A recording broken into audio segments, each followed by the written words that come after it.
Hello guys, welcome back to my channel. आज मैं 30 के पार जब मिला प्यार का एपिसोड जब बोलने जा रही हूँ। एपिसोड की शुरुआत में तानवी अपने घर से गए हुए किराएदार लड़के को ढूंढने के लिए परेशान होती है क्योंकि उसके पापा की तबीयत खराब है और वो उससे मिलना चाहते हैं। तभी वो लड़का वापस आ जाता है और कहता है कि वो अपने एडवांस पैसे पूरे लिए बिना कहीं नहीं जाएगा।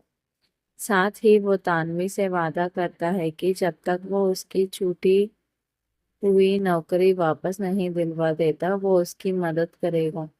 इसी बीच तानवी के घर में काकू और उसकी छोटी बहन परी एक बड़े रिश्ते की खबर लेकर आते हैं।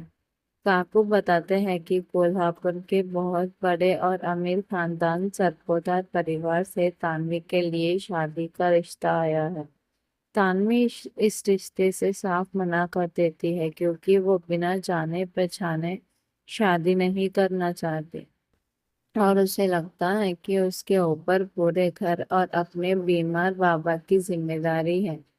काकू और परी उसे समझाने की कोशिश करते हैं कि 30 की उम्र पर करने के बाद ऐसे अमीर और अच्छे रिश्ते दोबारा नहीं मिलेगा और इस शादी से उसकी आने वाली सात सात पुश्तों की गरीबी दूर हो जाएगी। जब तानवी अपने उसूलों पर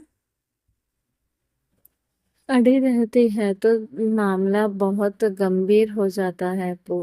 परी गुस्से में आकर हाथ में चाकू उठा लेती है और अपनी नास काटने की धमकी देने लगती है। वो तानवी पर आरोप लगाती है कि अगर बड़ी बहन की शादी नहीं हुई तो छोटी बहन की शादी भी अटक जाएगी और वो तानवी की जगह 30 के बाद भी कुंवारी कुंवारी बैठकर खुद खुद कर मरना नहीं चाहती।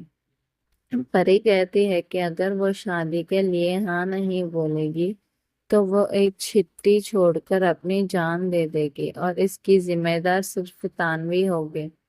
काकू भी रोने लगते हैं और बातें सुनाते हैं जिससे माहौल बेहद दुखियादारी हो जाता है। लेकिन थोड़ी देर बाद काकू को एहसास होता है कि परी कुछ ज्यादा ही बदतमीजी कर रहे हैं।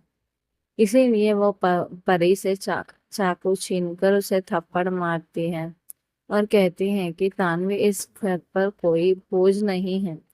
काकू कहती हैं कि अगर तानवी की मर्जी होगी तो ही ये शादी होगी, चाहे इस वजह से परी की शादी कभी ना हो। आखिर में तानवी बहुत उदास और बेबस होकर अपने बीमार बाबा के पास जाती है और उनका हाथ पकड़कर फैसला उन पर छोड़ देती है कि क्या उसे इस रिश्ते के लिए हाँ कहना है या नहीं।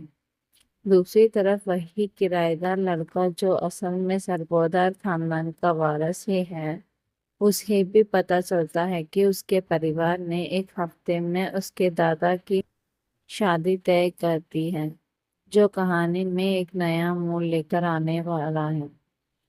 अब अगला एपिसोड में क्या होने वाला है वो देखा जाएगा। तब तक please wait watch and subscribe. Thank you so much.